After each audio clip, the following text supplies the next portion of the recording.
Hello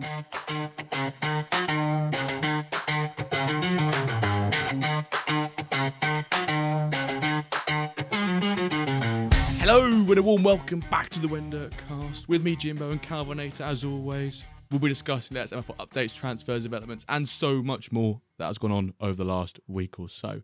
One important note, as we always like to say before we kick off this episode, none of what we chat about is financial advice. Do your own scouting or hire a director of Metaverse football. Calva, my man, how are we? We're doing well. I think there was a big announcement or kind of a Yex bomb right this week. Yep. About individual instructions. We've been talking about a couple episodes, so we were like resolutions, like what should we for MFL, and I think this is one of the things we mentioned. And Yex was like, okay, let's do it. Let's already let people test it, just whatever. So we have a lot to talk about because it's a major overhaul, I think, or change for the game. Yeah, 100%. A lot to unpack. So later on this episode, we'll go over each instruction, how it will change the game. So it'll be great convo. Yeah. And of course, our updates, stream talk. We didn't have a stream this week. No, we didn't have a stream this week. Or this week, next week. We might have one this week. Depends if times suit out. Unfortunately, we won't be able to do one for Tuesday for the Cup final just because of how they're scheduled in. Like earlier on in the day, still working. Can't I can't get back in time. Maybe we'll be able to watch like the Titans Cup, but hopefully on Wednesday I might be able to. Fingers crossed. But I do want to say though a big thank you to all of you who have been listening recently. I think 48 hours, just over 48 hours when we released last week's episode, we had like 100 listens and we gained a couple of followers, which is phenomenal. Absolutely phenomenal numbers. So keep doing what you're doing, folks. You're doing amazing with all the listens. We're glad to bring you all this content, and it's great to see that so many of you are enjoying listening and watching on YouTube as well. For all of you who will be watching us, we'll wave to you now. For all of you watching us, but yeah, if you've not followed or subscribed or anything like that, make sure you go do so. It really helps us out, and most importantly, it ensures you never miss an episode, which we wouldn't want that to happen now, would we? We don't want you to miss an episode. Yes, and also maybe we should again say that we're very democratic and we love feedback. So if you have a great idea, pitch it to us for an episode, or maybe you want to join and take part in the discussions we have here. So feel free to invite yourself or to and come up with like, I have a topic and I want to be a guest and I want to debate this with you guys. Feel free. We love some inputs. Don't be shy. Not everyone likes to be on air or likes to be recorded, but if you are such a person and you love to talk MFL with us, do not hesitate to send a message or DM us or tag us on Twitter or whatever. With all those things being said, let's start with the moment of the week. We're approaching the end of season 2. My season is getting more and more dramatic by the minute, but I first want to hear about your season or moment this week. Right, I'm going to try and wrap up a little bit of my season. Or my moment of the week is more the fact that I cursed myself on the pod last week. And what I said last week was, my moment of the week was that I brought in a left mid, 59 or 60 rated. He scored the winning goal in a game where I shouldn't have won it in bronze, right? A 60 rated player smashed someone 1-0. Well, didn't smash, I fluked it. And I said I wasn't really bothered about the replacement because I think I'm kind of okay and safe in bronze. Turns out that since that match, I have not won. I've won one of my 4 league games, or one of my 5 or 4 league. I basically won 1 league game this week, and I'm currently sitting 6th. I'm 8 points behind 5th, so basically I'm not going to get 5th unless something dramatically happens. But 6th, me, 22, 7, 21, 8, 21, 9, 21. And I've lost my last 2 games. I've lost the 7th and 8th, so I've really stunk out the gaff. Fortunately, I played 10th in one of my last 3 games, and 10th is a horrendous side. I should be able to bag 3 points. They've got 6 points all season, so there's a chance I actually can get relegated here.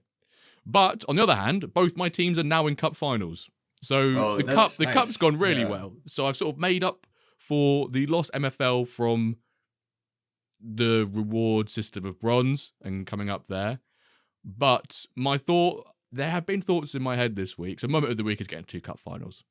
But the thoughts in my head have been, I will try to stay up in bronze, but if I hit 9th spot, I think I may tank the playoffs. And Let's see. I might do. I'm just trying to think about how my team will look next season, and I don't know if it will. Basically, I don't think it's going to be stronger than this season. So if it's not going to be stronger than this season, why not just have another go at getting up through the promotions next season? Iron. You would be okay with that. But I did see there was a bit of a debate in the main Discord about reward structures a couple of days ago, and I think Lucas said that's something that Matt has been looking at recently. No word on that, but no, it's. Well, this is also the thing. I mean, for the 4 people, like ourselves with teams in relegation battles, it's kind of a cushion. You're like, oh, actually becoming a champion in 1 division lower and then also getting more MFL in the process. It's not a bad prospect, right? So it kind of softens the landing. But that's also a bit goes against the game.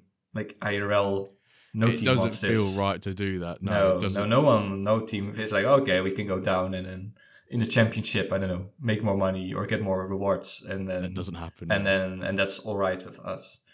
So it's like less harsh for people relegating, but it feels a bit weird. Lucas used an example of the chat before I let you say your moment of the week. Lucas used an example of, if you win Iron, then come 8th in Bronze, you get 27,000 MFL. But if you're 3rd in Iron twice and you lose a playoff, you get 24,000. So you in fact get 3,000 less. But I think what some people are actually saying is, well, if I actually come 3rd in Iron and then get promoted and then get relegated, I would earn less than coming 3rd twice in a row, I think. I've not actually done the maths on that. I probably should have done the maths on that before I came into this chat with that. Could be completely wrong. But I think that's the piece. If you're on the fringe of playoffs and getting promoted, is it worth it? If you knew maybe you didn't deserve to be there because you might get smashed. But... Well, that's a good transition to my story, because my bronze team that promoted last year was champion. And it was also a bit like a very, very weird bronze league, super close. And somehow I got promoted to silver, but now I'm getting absolutely destroyed and already relegated. In 11th, I think there's one team worse, so I'm 11th spot. And I can't even become 10th anymore. Yeah, so they are being straight relegated back to bronze. But also really a lot of other teams, it's I don't know what's going wrong or what I did wrong, or am I underestimating the competition? But Magos is now already pretty much relegated. Casablanca has relegation fears. Black Sea is pretty safe. So Profound Soda's punching the air right now. Exactly. But also Black Sea can still go 9th, pretty much. That's also a bit of a weird silver league. Cavalieros relegated. Then I have Calva Juniors and CD Ganaderos and Iron, both about to be relegated. So, and then only Corsair Cove, which was in your league last season, they are first. So they're in a very hot league title race. Very nice. And my Polish team, the Hussars, they are about to become champion in Stone. So there's 2 success stories, but the rest is all terrible. It's like either everything or nothing this season for me. Yeah. But I'm really like, did I just panicked and I kept changing tactics too much because it didn't look like it worked? It's bad luck. I also feel like Iron became super hard suddenly with like all those stacked Stone teams coming in. Mm-hmm. But I have to do some soul searching and test a lot for next season, because this is a bit like, some shame, I feel like. As people regard me as like, oh yeah, he knows a lot and he knows how to manage a team, and there's like, I don't know, half of my teams are about to get relegated. So but that is. Do we take advice from him anymore? Yeah, exactly. Be a bit careful about it. But definitely I need to make some plans I'm happy there might be 2 championships, but all the relegations are not so good. But then again, with you, the same thing. If Cavallero takes that step back, they can do much better. And even if Casablanca Corsairs relegate, they could maybe become champion in silver or second and get a lot of MFL there. So that is that nice cushion you have, that in the end it's not the end of the world and it's all right. So. Yeah, I've quickly just done the maths on this, by the way. Okay, so I can so if you come third in Iron, and then you come 8th, so you survive, you get 21,500 MFL. If you come third in Iron back to back, you get 24,000. So you get more for just coming third than you do coming third, getting off through the playoffs, and then surviving. Obviously, if you then if you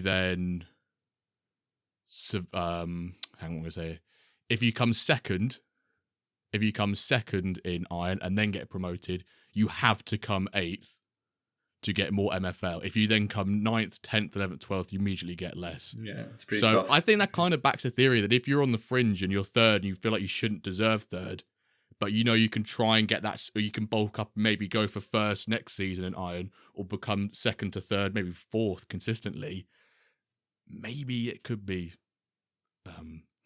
a better decision from an MFL point of view, which depends on what your expectations are and your strategy and your objectives are for how you play the game, right? Yeah, no, definitely. And then you have like this progression argument, like, okay, maybe they face better competition that's a bit better for progression, but on the other hand, your ratings will be low, so maybe you lose some XP there. So it's like, what's better? The one thing I did just think about as well is obviously the value of clubs too. You know, if you go to bronze, your club is considered more valuable. So if you wanted to sell it, could you then? Yeah, but then you would have MFL to difference. But then sell it straight. Yeah, I guess maybe that is the strat then. You know, could be third place playoff, sell, rinse and repeat. But I guess it only works if you've got multiple clubs, because I would not be doing that with one of my beloved Wyverns. Or maybe if I got my Spartails up, I'm not so much. Yeah, no, I thought about it too as like a way of earning some of my like money, but now the club prices, especially lower, there's not huge differences, right? So it's not like you buy an ice club, you get them promoted, it's stone, you sell it as stone. It's almost, it depends more on location than division in that area. So all right, to be continued. Let's see in the end if we get relegated with some teams, and then how we feel about it. And then next year, will we get more MFL by doing very well in the league lower? Let's see. Little experiment. Time to talk about dev updates. So, of course, the individual player instructions was the big announcement this week. Later, way more about that. But the main new element is positional freedom and passing risk. So those two are definitely new. So later on, we'll focus a bit more on those, I guess. Then engine. So still a lot of work on both the current and the new experimental one, the upcoming version. So some fixes for the current version have been made successfully. And thanks to the feedback of everyone testing the experimental engine, Quentin also fixed some bugs there, such as reducing goalkeeper errors when advancing and catching the ball. A lot of complaints. Did you hear like some complaints about goalies making mistakes? Or did you read some of those? I saw quite a few times this week a goalkeeper would catch the ball and then go out to the edge of their box and just either throw it or kick it straight to a striker for an open goal. And that's happened. That happened a couple times this week. And even with the volume of games that we experience, right? You think, well, maybe scenarios happen more frequently because of that. But I think that probably happened more frequently than it has done in real life. It reminds me a bit of the chip, the shot from the middle of the field, right? So we saw those goals, like chipping the goalie from way out, and then it was like, but the volume is so much, and now we have the same discussion. Goalies make mistake, even if you have McGill, like 92 rated goalie, against a 60 striker. Of course, he can still make a mistake. Like Casillas also made a big mistake when the Netherlands beat Spain 5-1. What a day that was. Then Casillas also made a great blunder. Like he was one of the best goalies in the world. So it can happen, but the frequency is everything, right? What is the frequency? The Norwich lost to Sheffield United 2-0 yesterday, and in that game there was a Sheffield United strike from the halfway line, which the goalkeeper had to tip over, and then the Sheffield United keeper, I think that's what happened, I've not seen the highlights because I was driving, but I listened to it on the radio. The Sheffield United goalkeeper had it, went to go throw it, sort of forgot to throw it, and it went out for a corner because he sort of accidentally let go of it once it had actually gone past him. And it's like that, nearly had a halfway line goal and a goalkeeper throwing out for a corner. If that happens in an MFL game, there is absolute outrage. But it does happen. But maybe it's the frequency that people are complaining about. No, exactly. Like it should be in the game. There should be blunders. Also in Football Manager, there's also blunders in the engine in the game. There should be blunders, but it's all about frequency. Yeah. And of course, there's like a big bias. If it happens in your game, you think, oh, it happens. It's too much. But all right, they fix it. They're working on it. They are aware of it. So, if you want to know more about the engine, yeah, indeed, do read the patch notes. Then one little sentence that I think is great news is that the team started exploring the addition of offers to the MFL marketplace, which would be amazing and prevent a lot of floaty issues. Player suspension, so the development continues on that. And then friendlies and quest matches. So now you can start friendly match between two clubs you own, even in their same competition. Much requested. And the cooldown for quest matches has been reduced to 5 minutes, which is the normal kind of cooldown period. So for new users with no clubs, that's great. Yeah. And for testing that new engine, that's great. Any other thoughts? I think the offers just want to put a nice, quick right? thought on the marketplace offers piece, because I think that's really promising and really good to hear that there's going to be offers within the marketplace or exploring the addition of having offers. But I would like to point out, and I know in a few other Discords I've seen this, that it's imperative that we're either allowed an account level or a player level to deny offers to certain players, even on an account level or on a player level, because it could just come stupid. You get inbox notifications anyway from contracts. If suddenly you're getting 50 notifications for 20 cents asking you for legendary player, it's going to be a bit silly. Yeah. So I think there needs to be, you say, I don't want to have any offers for any of my players. You can just carpet, no offers to any of my players, please, on an account level. Or it'd be like how contracts and their availability for players, you can do it for individual players and say, right, I've got 10 players who I'm never going to sell for 3 seasons. I don't want anyone offering anything for them. I want to not allow that. Yeah. Because otherwise notifications could become a bit silly, I think. And you get people who will just offer stupid stuff, right? So I think it's great that we're getting it done. Just needs to have that sort of consideration into it. True. No, I agree. That should be in place. And I think now with contracts, it also works with the contract tab, and you can filter by ref share or division. So maybe you have offers and you filter highest to lowest, you check out your highest bids and all the ones you ignore. But yeah, needs already with contract offers, it gets really crazy sometimes in inbox. So some filters or some was like a spam folder. Maybe you can send them all straight to spam or something. Yeah. That would be. I know the So Rare users would probably like something like that, right? Because they're the ones who have experience of people. You have a super rare or a rare player or a player who's really hot in form and everyone wants them so rare and everyone just keeps giving you 50% of his floor value for offer, and it's like, I'm never going to accept that. Why do you keep doing it? Yeah. Give me a block button for that. Bam, that sort of thing. Maybe they're counting on someone being sleepy and clicking it, or I don't know. Won't name names. It is bad. Okay, Diamond League update. We're nearing the end of Season 2. 3 more matches to play. And the title race couldn't be any more exciting, I think. Because what's the situation? Bistro Milano is still number 1 with 46 points. But Club Atletico Tango have been closing that gap. And they're now 4 points away with 42 points. But today, when we're recording this on Sunday, so there's a huge match. You already know the results when this airs, but Bistrone plays Club Atletico Tango today. So number 1 against number 2. If Tango wins, the gap is only 1 point with 2 more matches to play. So this will get very could become very tight. Or if Biscione wins, they are champion tonight. So yeah, if they win, they're champions. I would love to see Tango win to let it go to that final one, because have you seen who they play on their final match day as well? No, I didn't check the final. So on match day 22. Not this final. There's 2 more games after, isn't there? Sorry. Yeah. But afterwards, in the upcoming, so obviously Milano versus Tango tonight.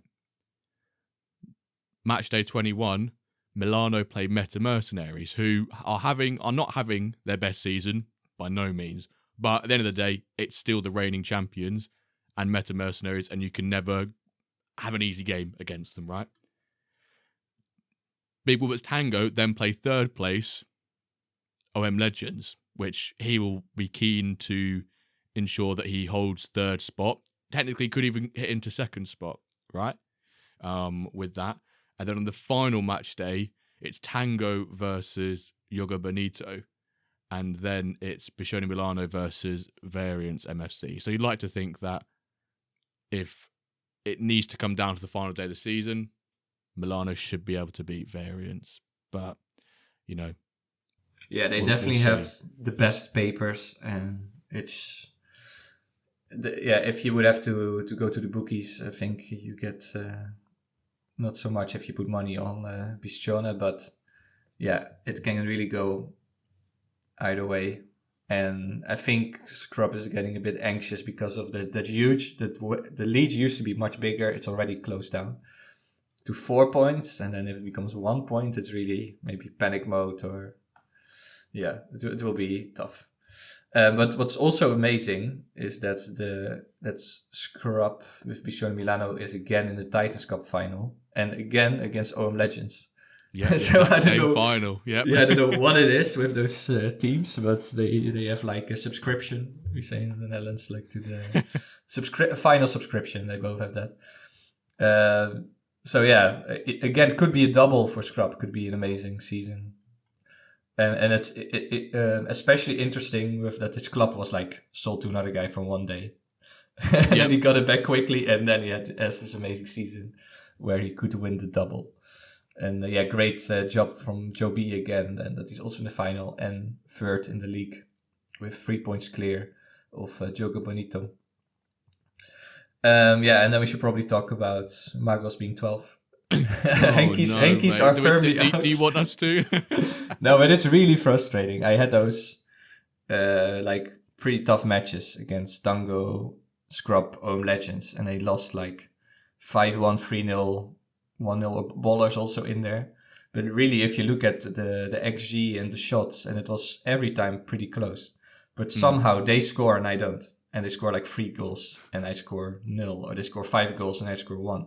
Yeah. So I think my personal analysis, what is just going wrong this season, is not having more like superstars, like 90 plus guys to either finish it, or like last season with Ferreria Ruiz to put like a ball on their head or something. I think especially in Diamond, having a couple of really high 90 rated, you need them to do well. And now when I lost the goalie -6 points, the midfield lost a lot of points. That's my basic analysis. Plus at 3-5-2 apparently, like formation wise, 4-4-2, 4 in the back seems to work much better than 3 in the back. So I guess those are the 2 things that ultimately killed me.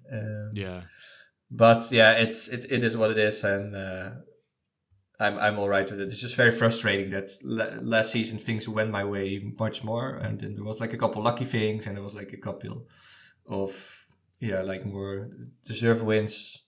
But XG wise, I was overperforming, scoring more than XG in this season. We're underperforming really hard, like scoring like maybe 1 goal out of 6 XG in the last 4 matches or something.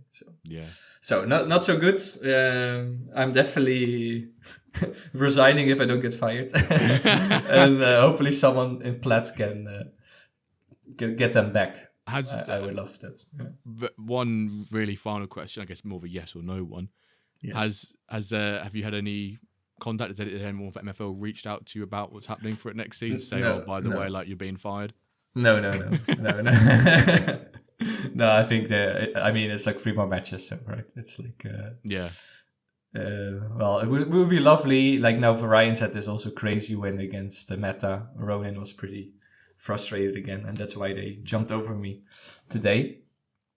They were bottom before, now I'm bottom. So hopefully we can beat them tonight and at least be 11th, and that would be the end. But then at least the discussion, I think, will be less hot when it's a plat team you can take over, or maybe someone can run a plat team and not a diamond team. So then the whole like free money thing can be over with the team in plat. Well, to be continued. Let's see. Next week we know who won the cup, and where I ended in my final Mago season. Then market moves, some stories from the marketplace, quite some new users again.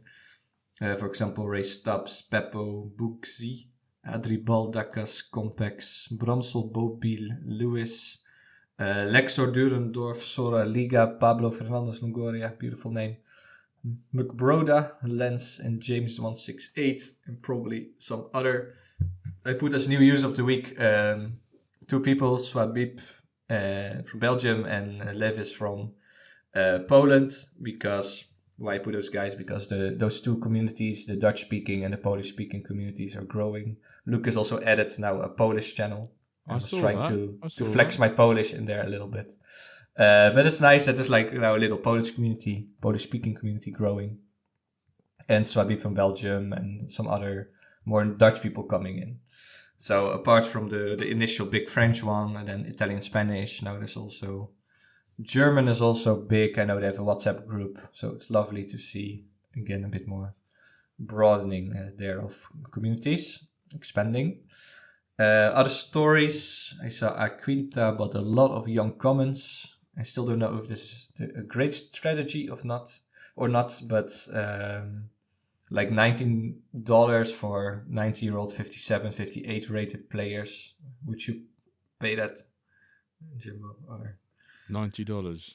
19, sorry, not 90. $19. $90. No, $19 for like 58 overall 19-year-old, for example. I think you're probably better off. You're probably happy if you're the seller in that situation. Yeah. Especially because now we're approaching the next birthday of all those guys. So then you pay that for a 20-year-old. Not financial advice, but yeah. When you now buy guys, you have to add at least a year. Plus, will you have that progression? Can you get it out of them that they earn their value back? Because that's what you hope. But okay, we'll see. Aquinta, he believes in this strategy.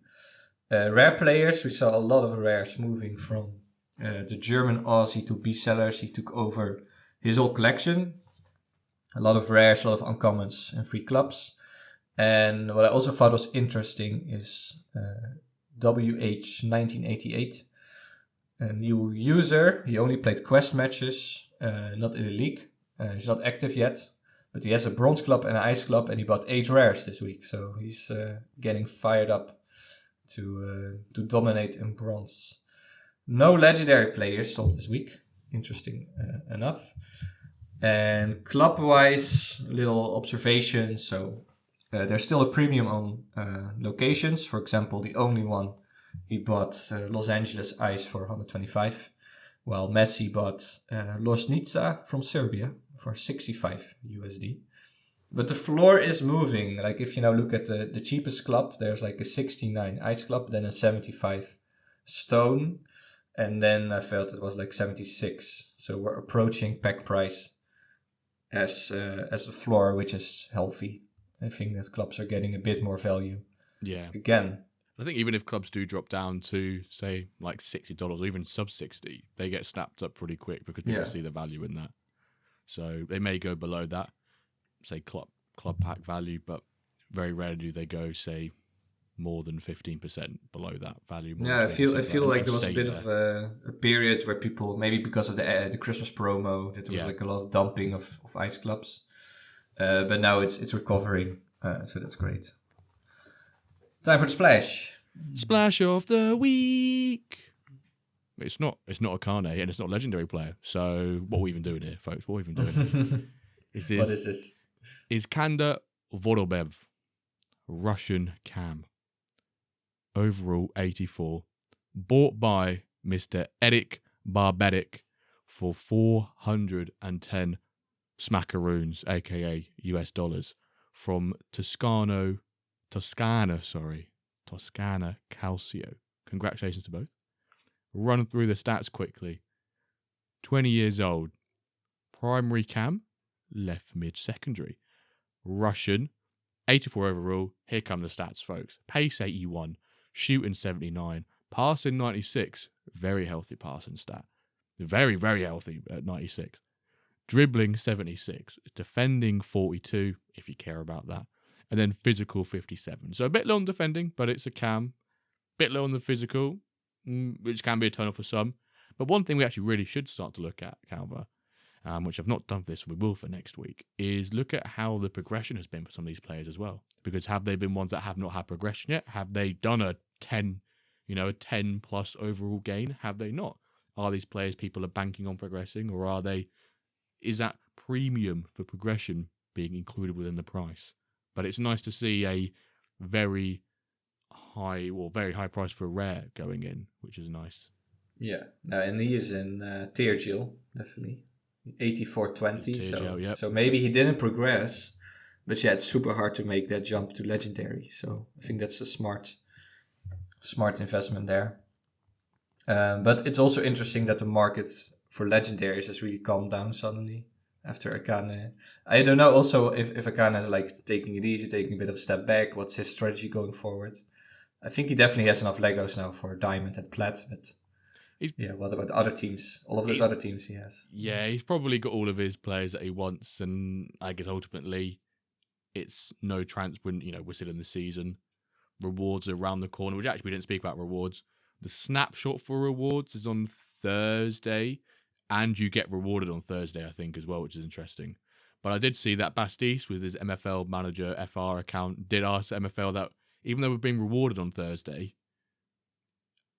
are you still not going to let us purchase packs until the rollover because of the age difference?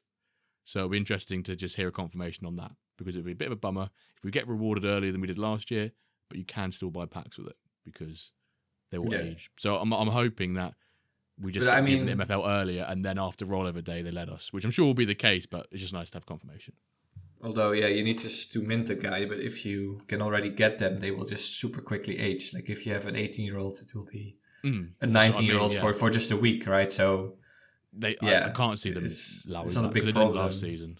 But maybe it's about minting. It's about like, do you have enough guys? You don't want to have like a bank run, right? And not anything coming out of the... I think people would ultimately like to see the MFL balance go up before, like a couple of days beforehand, so they can strategize what they want to do with it, rather than they get it 3 hours later, bang, there's a run on the packs. They get replenished anyway, but it's the principle. Let's see.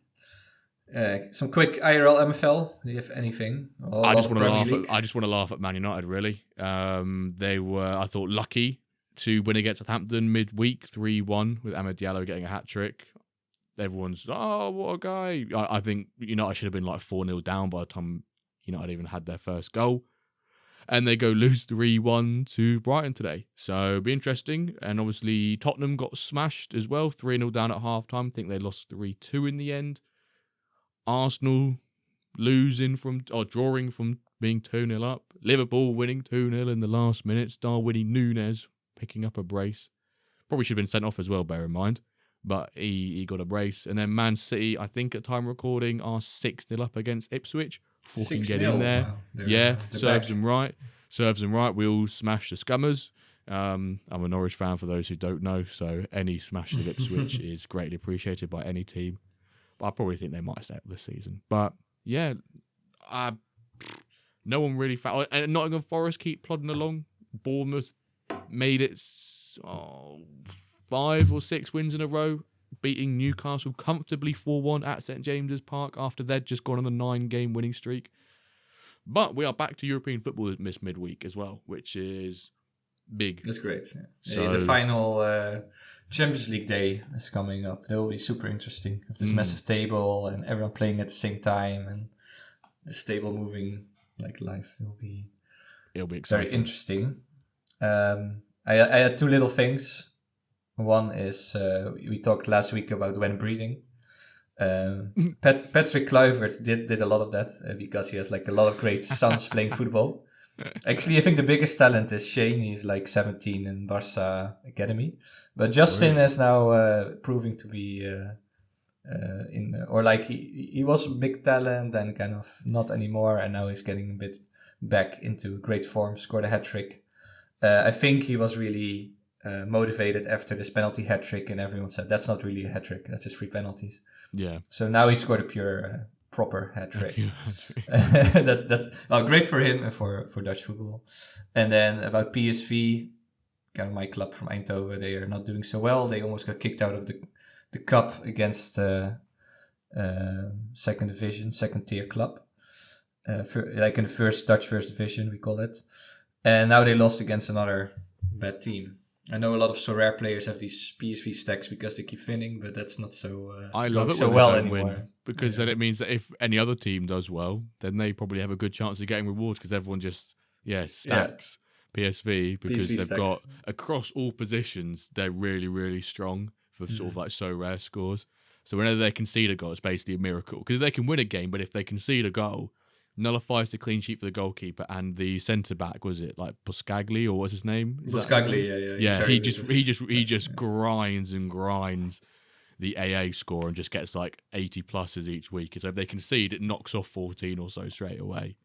So yeah, well, so good times for some Sorare players that they're having a bit of a bad form, and it also shows, like with IRL MFL, like you can just have a season where it goes first well, and then a period where, like City, like PSV, very dominant teams can have bad spells. Mm-hmm. Okay, that being said, all of that's time for individual player instructions. Opa. Did you see that when Yax dropped this, by the way? Yeah. I think he'd put hashtag when breeding, then just put hashtag when individual player instructions. And and I was like, you devil, you absolute man. He knows what he's doing. Yeah. And then he dropped it. I was like, oh, cool. We can play it, which is sick. So it's always very like cool. Like, oh, here's this little thing. And you just experiment, test with it. But yeah, of course, it's huge. It's a super big development.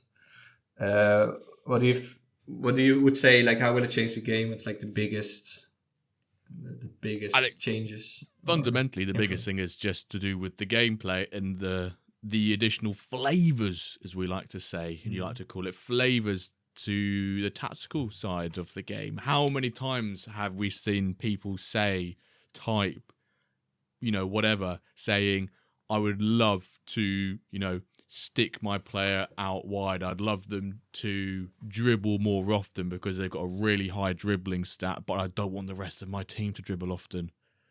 Guess what? You can do that now. And it just means you can really, really sort of fine tune your lineup and ultimately play the game from a tactics POV, how you want to set up. You almost, with the current ones, it's either this or that, but now you can do this and that and this and that. Yeah. You can do so many things at once, which is really, really great. On the flip side to that, it means you can get it wrong more often. But we don't talk about that, but there's also so many variables, right? Now it's just impossible. Like, there's so many different setups and variables you can do. There were already many, but now it's just getting out of hand. So it's really, there's so many options. So just build your own, build a couple of tactics and test them, I guess. Yeah. But yeah, this is such a good development for that tactical depth. I think that's one of the things a lot of people say, like, there should be a bit more tactical depth, a bit more like gameplay and getting an edge this way. And I think that will also be great for a bit like marketing user growth for the FM crowd, who's very critical and skeptical, to give them a bit more like, look, you can also give instructions to play individual players. Yeah, way more like traditional, like kind of football management style game, becoming like that. So great development for sure. And I'm also really excited to have it, for my own teams. Because there's like just some players we instantly think of, like, oh yeah, I would love to let him take more shots or let him dribble more, without letting all the other guys do the same. Yeah, you can take advantage of the really good stats, or maybe singular stat your players have, to get the most out of them as players, rather than having to have a blanket approach for your whole lineup, which is really great. Yeah, no, exactly. Like imagine now having a team, or I know, like Man United, you're Amorim, and you need to fix this mess. And then you tell everyone dribble more, and then see Maguire trying some dribbles, and then you go absolutely mental. So now you can just say, okay, Diallo, or I don't know. Well, Rashford is still there, but like, okay, you guys can dribble more. Maguire. So that's just why it's so important. Yeah. Okay. Yeah. So huge updates. I think we're not totally sure when. Right, not season 3, but season 4 then. Yeah, I don't think there has been a date. It's like I don't think it was really announced, right? Because it was originally for Quest, right? And now they've included it for friendlies, but friendlies when you only use the experimental engine. So that's why if you look on your tactics screen, that you can see it there as well. Yes. So yeah, I don't really know. I guess it depends on the feedback, and if there is quite a lot of feedback, or say not negative feedback, but feedback that means they have to modify and update the individual instructions, then maybe it gets pushed back further. But it'd be cool to see for season 3. But I wanted it to be right for season 3, if that makes sense. Yeah, I guess it's more season 4 thing. Yeah, like don't want to rush it. What is right? Because I could see there'd be situations where people always ask, like, oh, what's the best formation? What's the best tactic to use? And I feel like now with this, we might be able to see some more of those coming out, where it's, if you have really high dribbling players but low passing and really good shooters in shooting stats for strikers, you could see targeted tactics to try and, well, ultimately you want to get the best out of the engine. So do we see sort of some meta individual instructions appear? Do we see that? Which it's always interesting, isn't it? Who could figure that out, or can someone find a particular tactical instruction to better? I think it's easier to get an edge now. That's for sure. Yeah, it's really like before we had only one formation and no instructions, and now we have many formations, many team instructions, and individual. So now definitely, I guess you get more rewarded with a lot of testing. And okay, let's go over each instruction. Yeah. And we have the ones that are in possession and the ones that are out of possession. So let's start with the in possession ones. I guess the more interesting ones, the more like attacking when you have the ball. And yeah, for each one you also always have to use team instructions one. Yeah. So that's also good to know that some just follow the team instructions, some you can give the individual one. So directness, that style of passing and playing, you can also put on an individual level. So you have the balanced in the middle, direct, and controlled. Yeah. This is a bit harder, I think, to see in the individual level, or would you say it's? I mean, I think it depends on, say, if your centre backs, if you really don't want them playing out. I know there's out of possession, there's the play out from the back and all that sort of stuff, but centre backs, if you don't want them huffing them long, you can play controlled. Or if you really want to enforce maybe some high passing stat players to go long or something like that, then you can do that. But I think for these sort of like first 4 in possession ones, because they're the same as the team instructions, I imagine it'll be like very much position based what you choose here rather than stats based. But I guess that was also the same. Like I'm not gonna like directness, long shots. Yeah. I will just put my CDMs. I don't want to take long shots. I'll take less long shots. Because I think the first one is a bit harder for me. Is like balance, controlled, or direct. So yeah, for me it's a bit more shorter passing or just like kick it forward. But I would say that's more like an overall instruction. But like the long shots, so then we have the long shots, the crossing, and the dribbling. But I think those ones I would use a lot. Yeah, I could Right. see maybe for myself at the moment with with the directness keeping it unused, the team instruction one. Yes, me too, I think. That's what I imagine other people will as well, unless they really want to play Pep, really want to play Sean Dyche, really want to play. Yeah, I think that's more an 4-5-2, overall team 4-4-2. philosophy. But yeah, long shots, yeah, players with high shooting, you would maybe allow them to take a bit more long shots, and just like, for example, defenders, or never just take less long shots. Also the crossing, right? Some people, you just don't want to have a lot of crosses, but maybe one winger, for example, has very high passing, very bad dribbling. Yeah. So you let him cross more often, while the other one is a bit more maybe like inside forward or inverted winger, that you just say dribble more often to this guy and cross more often to the more wide. You use it more as a wide. Like, you can add some stuff and make with this. Yeah, I think It's that one great. becomes particularly useful for formations such as like 4-2-2 or 4-1-2-1-2 or 4-3-1-2, who don't have left and right mids or don't have wingers. If you've got, 4-2-2 is 2 CDMs, 2 cams, 2 strikers, you might not necessarily have cams who you want to cross. You want to try and keep it quite central play. So having less crosses will hopefully mean they'll be in either positions that they can't cross from, or they just don't cross at all. So I think for some of those formations that don't utilize width, that can be quite useful for. Yeah.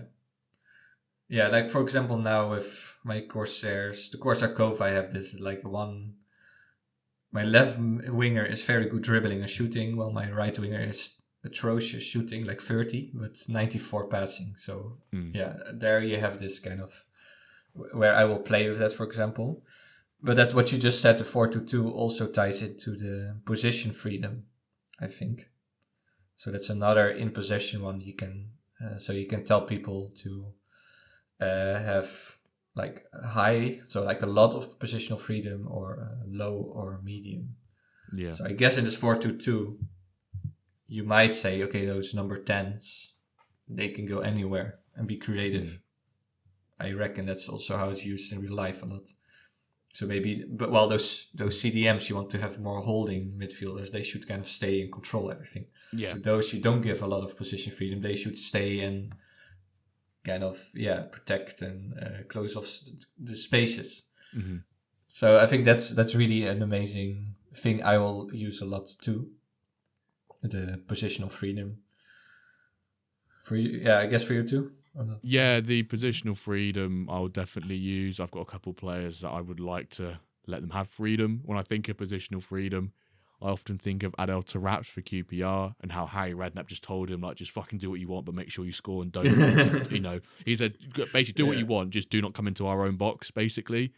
And he would just let him have the freedom of the pitch. He played as a number 10 if you looked on a formation and a team sheet, but he'd just go everywhere and just do anything he wanted to, but it would always be for the benefit of the team. So, I have a Cam who's got really low shooting stats, but quite high dribbling and high passing. I want him to be going around everywhere, picking the ball up, picking the ball up and passing it.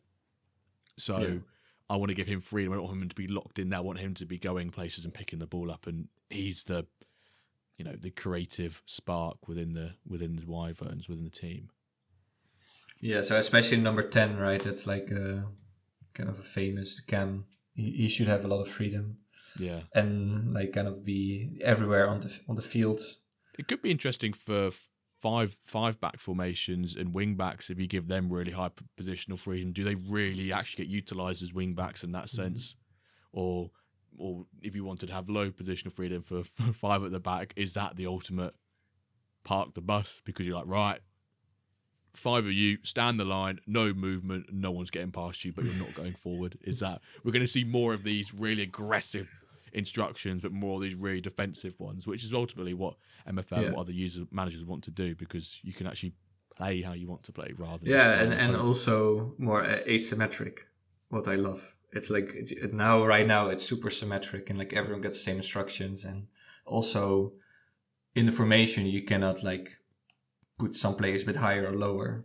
Which if you play 5-3-2 or 5-2-3 and you have wingbacks, and one is a bit like a Denzel Dumfries, and you just can keep going forward and do give him a lot of freedom and do whatever he wants, and he can score. While the other one should be very low positional freedom, just stay in that place, never dribble, be very controlled or very direct, or like you can play with that a little bit and make it more asymmetric, which is great. So it's amazing, and you can really see how it might play out and brainstorm about all those options. Then also the passing risk we didn't talk about, but I think it's very obvious. Would you give in Winsome? Would you give someone a lot of risk? I'd probably, for me at the moment, I'll probably be just sticking it on like the number 10 for the time being. Maybe one of my CDMs, maybe might have them on like balanced, for example. But I'm happy with my number 10. I want him to play riskier passes. If he plays riskier pass and loses the ball, hopefully and theoretically there should be at least 7-8 men behind him to mop up for his, pass that got intercepted by the opposition.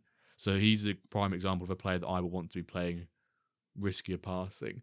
Also, I have quite a nice, one of my strikers, Fabrizio Perez. He's a left mid, but he's a misfit as striker. Because he's a left mid, he has quite nice passing stats.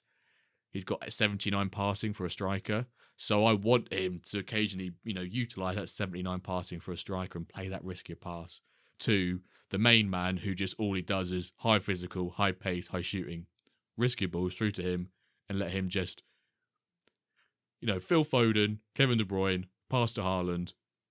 Maybe not so much this season, but last season. That's a sort of mindset I want for the Wyverns right now. No, that's for sure. You want attacking players, I guess, to have a bit more risk, and especially number 10. And then you still have some security, some safety when they lose the ball.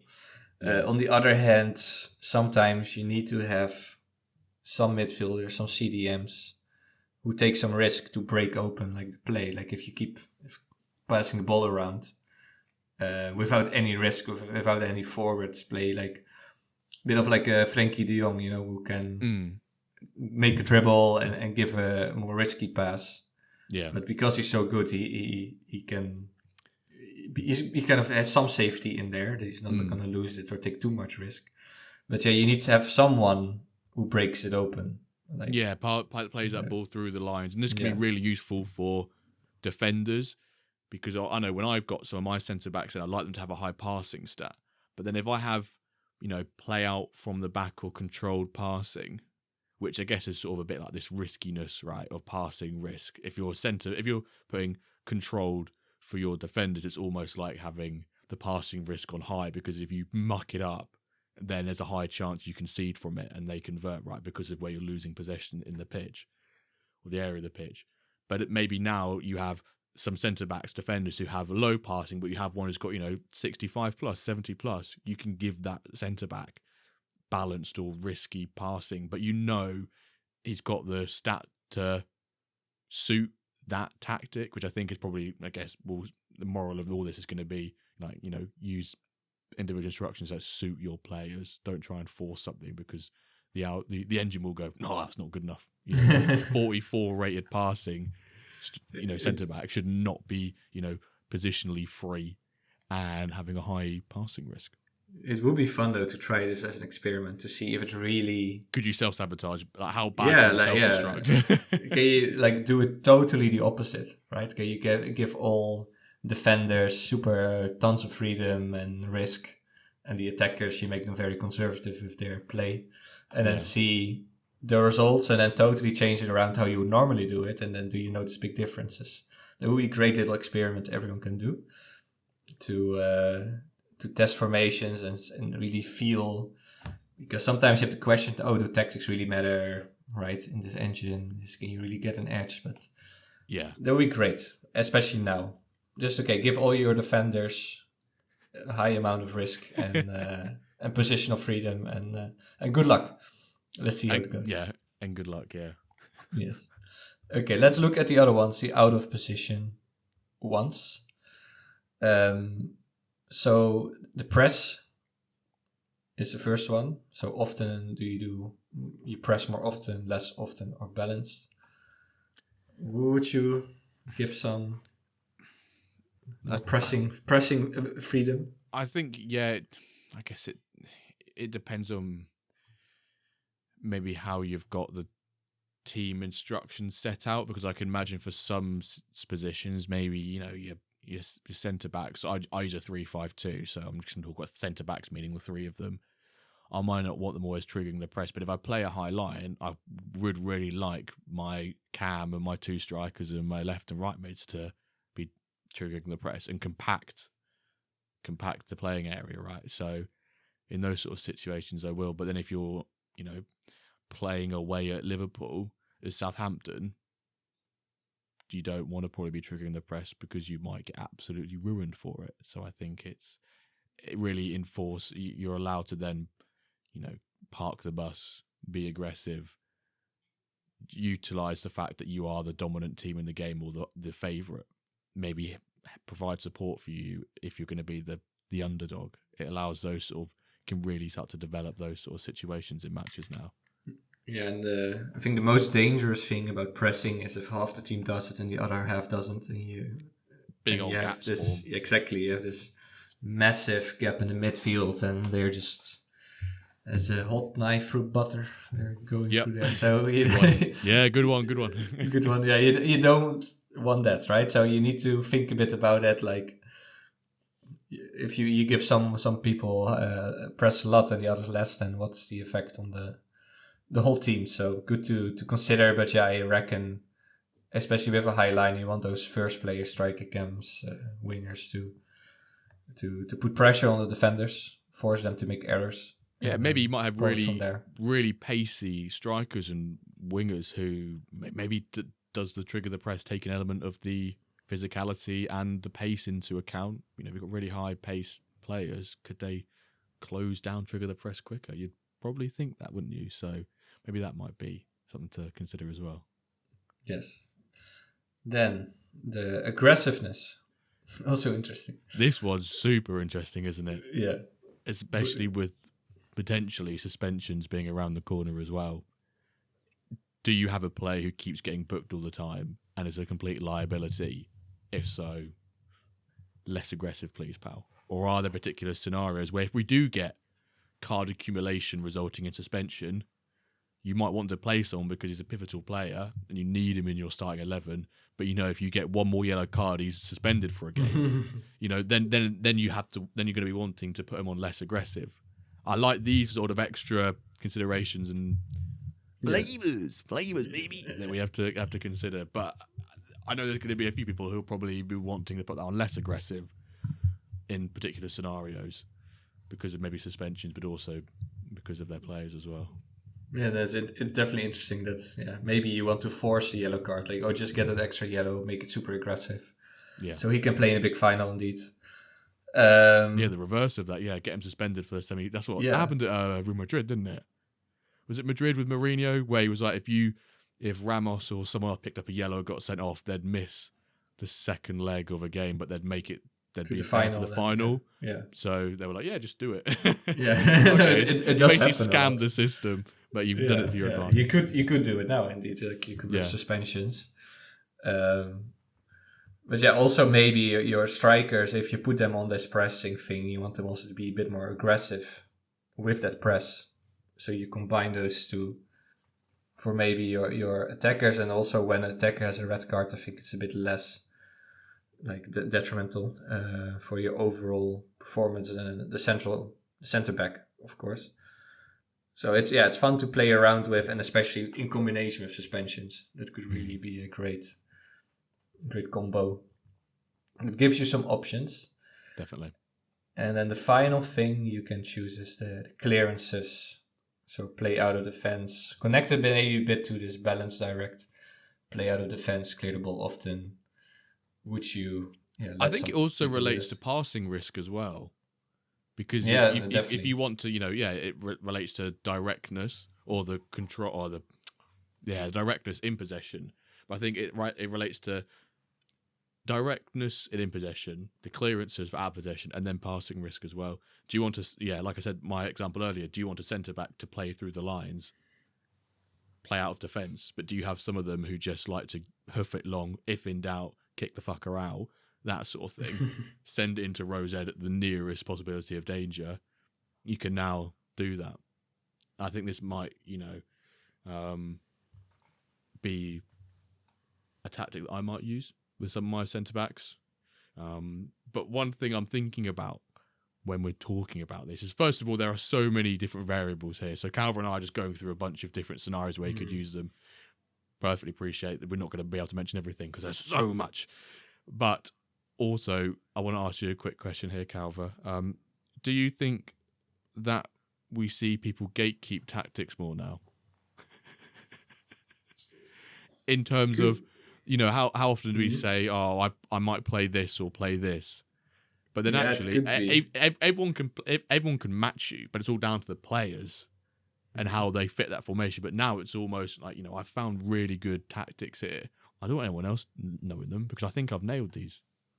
I think we might see more gatekeeping of tactics now. Yeah, because you have so many variables. So if you found like a kind of a unique combo that works well with your players and you really hit some great tactical spot, let's say, I think definitely you're not going to tell everyone. But you might copy that. I think it's beginning of season 1. I was doing some testing and stuff, or I can't remember what it was now. Was it some testing or something on stream or whatever? And well, you also told everyone your tactic, right? Oh, I did tell that as well. But I got a 1 playoff, so I ain't not complaining, baby.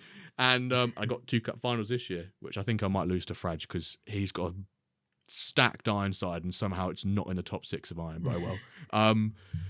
And he brought reinforcements in for mid-season, so I won't be stuffed there. But I remember Ronan beginning of last season, I think, I can't remember what he messaged me now. He basically messaged me his tactic. I can't remember what the basis of it was, but we had the exact same setup, like throughout the whole. Oh no, because I posted mine in the Ballers DAO. I went, fuck it, I'm just going to post what my tactics were. I deleted them a couple of hours later, but Ronan messaged me and went, yeah, we have the exact same tactics. And I was like, oh, that's really, really interested to hear that someone else has the exact same tactics. And he had success sort of in season 1. Maybe we don't have the same now. But I think we might see people, I'll probably be more reluctant on the pod to say, oh, I'm playing someone who listens. I can't go around saying what all my tactics are. But yeah, and maybe we also have a bit like some sharing between communities. So you have this the OM group, we have the Ballers group, you have some other groups who are like kind of working together. Maybe within their community, they're building up a knowledge base of like tactical knowledge or like their own almost like coaching academy. Yeah. Almost like if you're a member of this group, like you know what works, what doesn't work.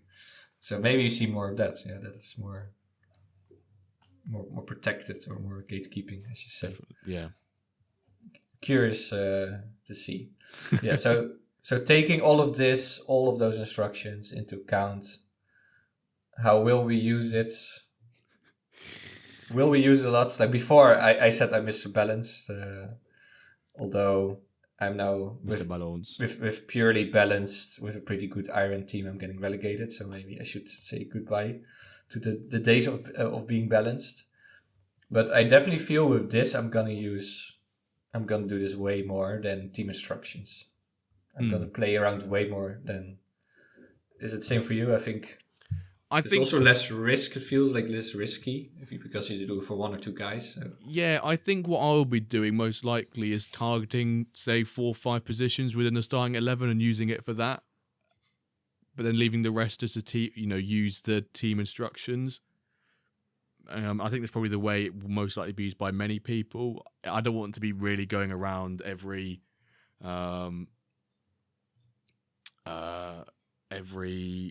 position and trying to change something, because the more times I change things, there's probably a greater chance I fuck it up rather than do something good.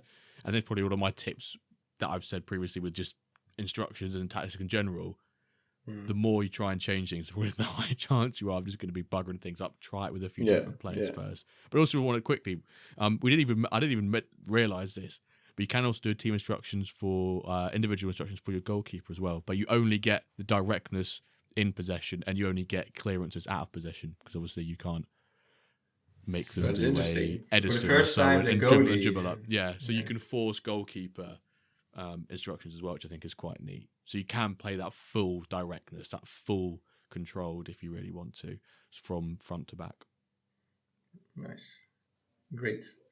Really looking forward to play with this and have it as part of the main game and part of the season. But I'm definitely gonna use it a lot for fine tuning, and also just having what I said before, a bit more asymmetric, having one winger more crossing, one more dribbling, one CDM that's more creative, one CDM that's more holding. Maybe those wingbacks that the wingbacks can have a bit more freedom, or can really go down that flank.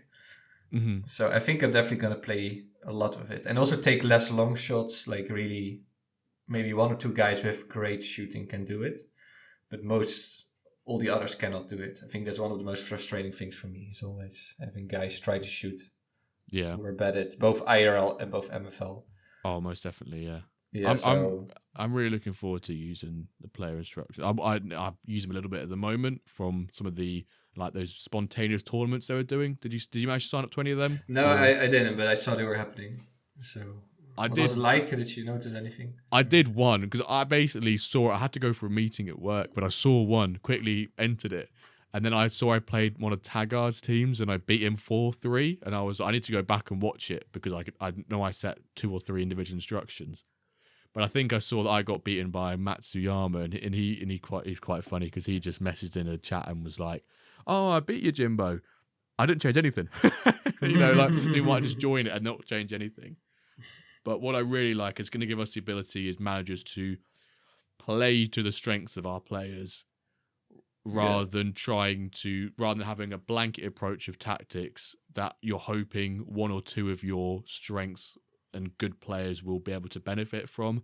And now if you're really crap at this, you could try and use team instructions to make your team less crap at that and make your teams better at what they already were better than average at. And I think we might find, and I will probably be in this boat, that I have my main team, the Wyverns, which I'll be quite passive and reluctant to make lots of individual instruction changes with. But my second club, almost use it as they are, a bit of a development club at the moment, but almost maybe a bit of a development club in terms of individual instructions as well, trying to figure it out, because they're going to be sitting mid-table most seasons. They could actually get relegated this year, by the way, into the relegation playoff, but we won't talk about that. But it could be, if you are a team that, you're predicted to be middle to low table and you're not bothered about being relegated, or you're not bothered about, where you position in the league, you're just on about developing and learning more about the game and having fun. Could you use a team that you don't really care about as much and play risky team instructions to try and benefit you? Because I think that's where some of the managers, if you can, I can't think of the phrase I'm trying to think. If you can sap out more from the individual instructions, you could get great benefits of it. You can definitely, I feel, get a lot out of it. But yet, so the final thing about what you said is that you can really use those players to their proper ability. For especially CMs or CDMs, sometimes they have the weirdest combination of stats.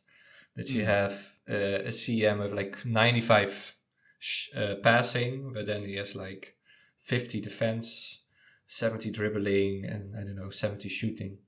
And then because of that 95 passing, he's a rare 76, 7. Yeah, so now this guy, maybe he's the guy dominating the midfield with his passes, but he stays there and he keeps passing risky passes and through balls or whatever. While other CMs, they have much more balanced combination of overall, or maybe I have some CDMs with 81 shooting. I had one before. Yeah. So maybe this guy can sometimes take some long shots, and while before you could never use that ability. So yeah, in conclusion, it's really great to have more appreciation for those individual skills of players. And I think one thing I've just come to mind as well, that it could, quite in some leagues, divisions, maybe looking at Diamond, for example, could shake up the standings quite a bit if managers really figure it out quite quickly for their players.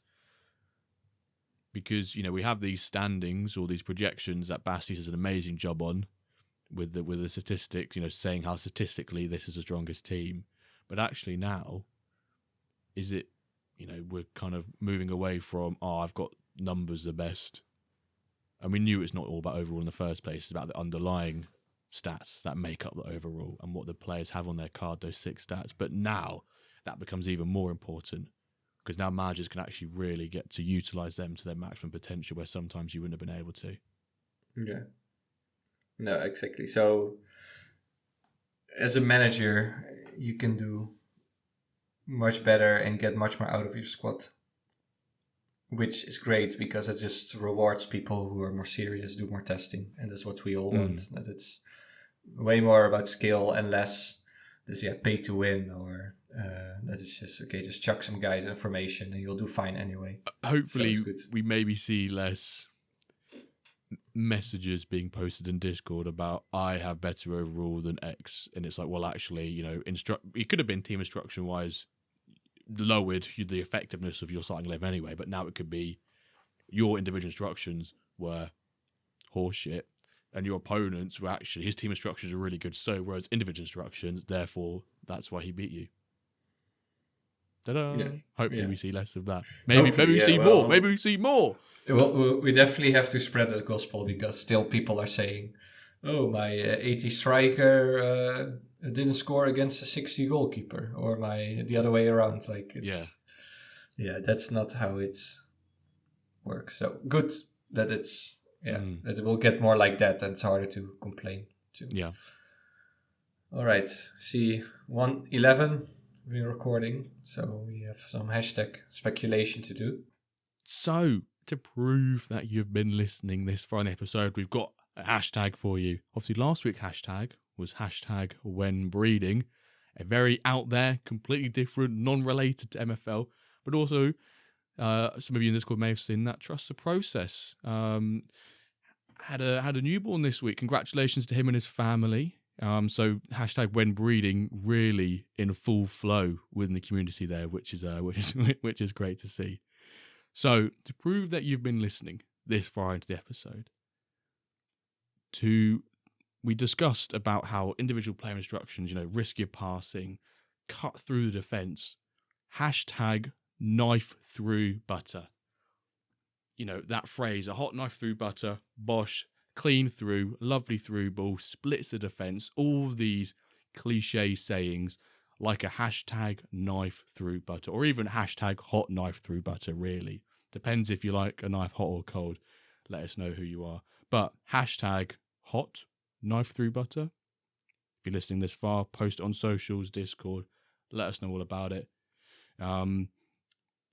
Good luck to all of you in cup finals, the final match days of the season, maybe even playoffs at the weekend as well. Hope you get the MFL you want. Hope you get the position and the trophies and the results that you want as we end season 2. And we'll catch you this time next week for another episode of the WenDirk Cast. Thank you for